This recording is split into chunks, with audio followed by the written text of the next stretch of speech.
Okay, I know many of you can't bear watching Piers Morgan anymore because of his absurd, ridiculous, amoral, immoral logic with regard to Israel and its war against Hamas. But for those of you who can bear it, I want to show you a clip of Piers Morgan on the Triggernometry podcast with Konstantin, Kisin, where he's debating Konstantin about proportionality in war, and Konstantin challenges him on his absurd moral paradigm when it comes to evaluating Israel's actions in Gaza. I'll show you the clip and then I'm going to unpack this and more of the absurdities that Piers said in his interview. Have a watch. You've used the phrase indiscriminate bombing repeatedly. Why do you say it's indiscriminate? I'll give an example. Say they get information there's one Hamas terrorist. Well, I saw Dave Smith use this analogy, so let me give him the credit for it. If somebody murdered Dave one Smith. of your family, okay?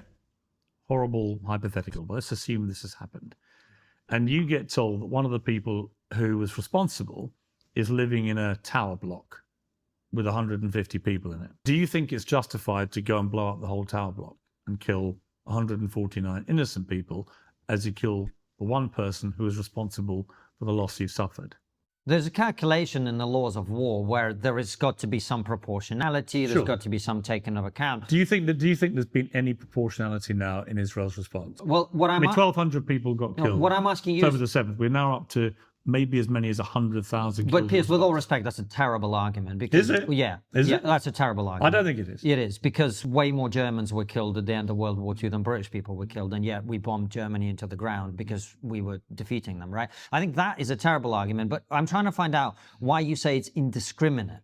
Indiscriminate means they don't care if they're just bombing a civilian building, they're just trying to flatten Gaza. That's what you think is happening? 70% of Gaza has been flattened. Yes. In what way would you not think that suggests a degree of indiscriminate bombing? The reason that people would challenge the idea of it being indiscriminate, for example, Andrew Fox, as I mentioned, who has a very nuanced view of this, as we found out, he was saying that when he was in Gaza, what he saw was that Hamas adapted their tactics as the war went on, and when they realized that the Israeli IDF was going house to house, they then did the evacuation themselves. They pulled the civilians out and then booby-trapped every single building. So the destruction of a lot of buildings is evidence of the fact that a lot of them are booby-trapped, and that's why they're being destroyed. I'm sure some of them were. He made the point that more bombs have been dropped on Gaza than the number of people who've been killed in Gaza, which kind of tells you that it's his argument, not indiscriminate. So that's the only reason I'm asking. And I'm genuinely just wondering. I've read some of the 5-6 times as many bombs have been dropped in totality than the total power of the 2 nuclear bombs dropped in Japan. I mean, you know, what is indiscriminate? To me, you can argue that indiscriminate means you don't care at all. I wouldn't go as far as that. Okay. But I would say that the way they have gone about targeting sometimes individual members of Hamas that they believe are in a cafe and they just blow the whole cafe to pieces, that shows in my opinion, a reckless disregard for civilian life that is around that one person. And again, I come back to the Hezbollah thing. Why is it that they can target Hezbollah and dismantle Hezbollah in such a brilliantly sophisticated surgical strike manner, which does not involve destroying Lebanon or wiping out 100,000 Lebanese people, you know, killing 20,000 Lebanese children? Why is it they're capable of that there, but they're completely incapable of any other war strategy here, when most people believe, who know Hamas, that this was all part of Hamas's plan, that they knew when they did what they did, this is what would happen? The argument would be, and by the way, I have family who come from Lebanon, is that Hezbollah are concentrated in one particular part of Lebanon. They're not concentrated. Well, Israel didn't blow it up. But if you look at Gaza, it's very, very densely populated, and Hamas are physically embedded within that. Sure. They have consciously embedded themselves, as we all know, within the civilians. Sure. So it's almost impossible to be able to target them. But if in Hamas is showing such a spectacular disregard for its own civilian life, then I would argue that you should always, if you're in Israel's position as the only democracy in the region, and you've got the biggest military in the region, it's even more incumbent on you not to be as reckless with civilian life as the people that you're going after. Oh my gosh, there is so much nonsense that needs to be unpacked here. I kind of think maybe I'd love to say this to Piers's face and talk to him directly. I mean, on the other hand, would he even listen? Is he open to listening? I mean, first of all, he says, well, Israel shouldn't be reckless like Hamas if Hamas are going to be reckless with their own population. First of all, if Hamas, the elected government of Gaza, goes and does what they did on October 7th, Israel has every right to go in and destroy Hamas, number one. Number two, there's going to be civilian casualties. I assume he'll accept both those points. Then it comes to the question of proportionate. Israel has shown the lowest, most precise surgical precision in the history of modern urban warfare, where it's looking like it's almost a ratio of 1-to-1. For every combatant killed is a non-combatant killed. So is that unacceptable to Piers?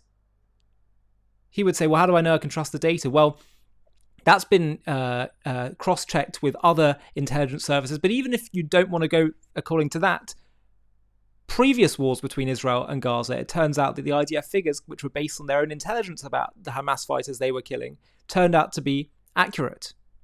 So even if it's a slight approximation, it's going to come out to be roughly 1-to-1. Also, why else would Hamas be degraded so much if that weren't the case? So you've got the most surgically precise targeting of Hamas. So he says, they're blowing up the whole cafes. That's not what's happening. That's not what the data's telling us. He complains 70% of the buildings destroyed, which Konstantin points out is in part due to the fact that so many of them have been booby-trapped. But why haven't 70% of the people been killed if Israel was being indiscriminate? Isn't that an important question to ask? And he talks about Dave Smith saying, if people took your family hostage and they're in a building or something, would you end up blowing up the whole building, whatever? Again, the most just unfair analogy. What would be a fair analogy would be to say you get the local police to go in and they manage to move most of the people in the building, despite most of them, by the way, being brainwashed by their captors to support them. But anyway, managed to move most of the people in the building into a safe zone, and then in the fog of war and fighting these terrorists who are holding some of the people hostage, 2% of the innocents get killed. 98%, however, don't get killed.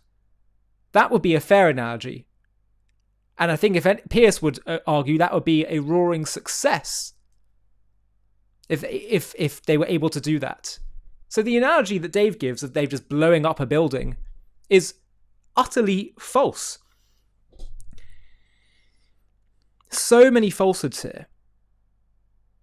Looks like around 50,000 Gazans, let's say, have been killed in this war so far. So if it's 50,000, that means that we're talking about 2% of the population. If 50% of those are Hamas, 1%.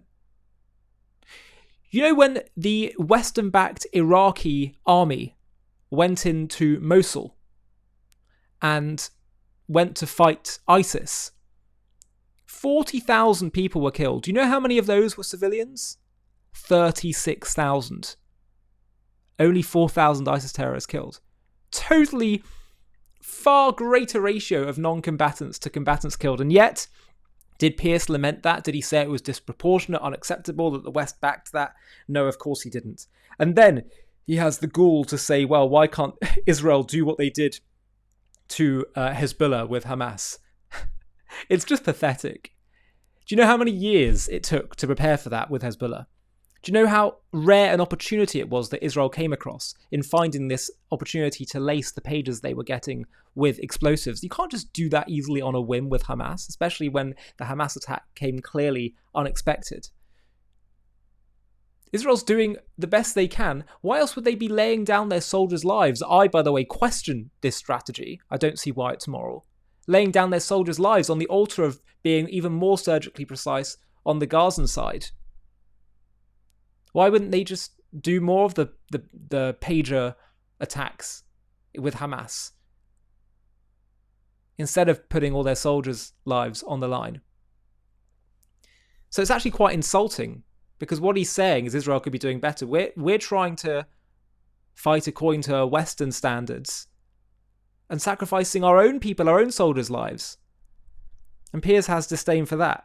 No, everything Piers is saying is absurd, it is false. And by the way, even on the question of the surgical precision in going after Hamas, I would still say that actually the ratio doesn't matter as much as the intent and the person who started this.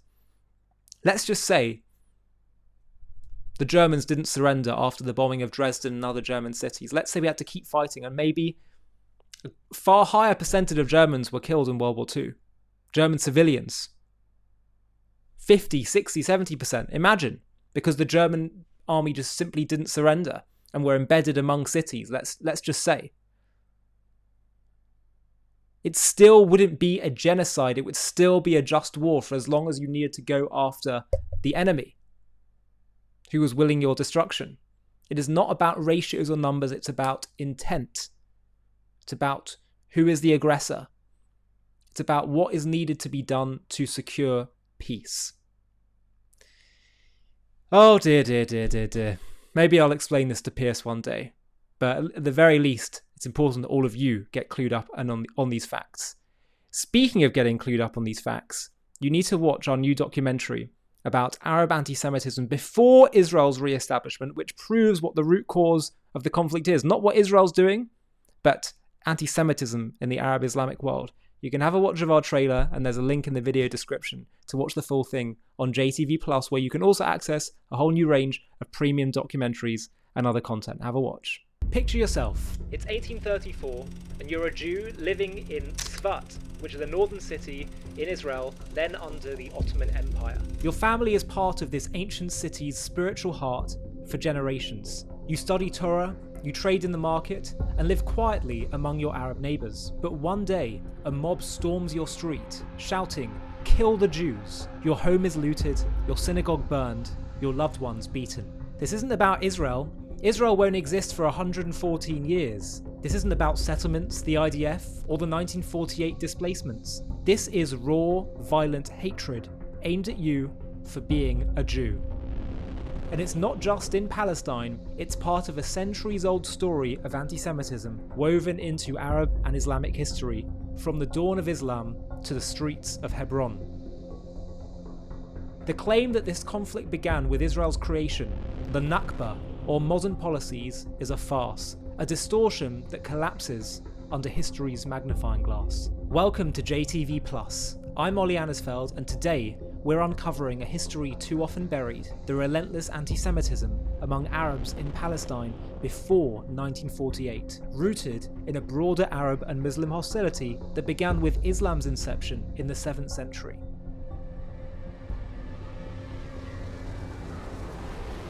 To watch this JTV Plus documentary and access much more premium content, click on the link in the video description.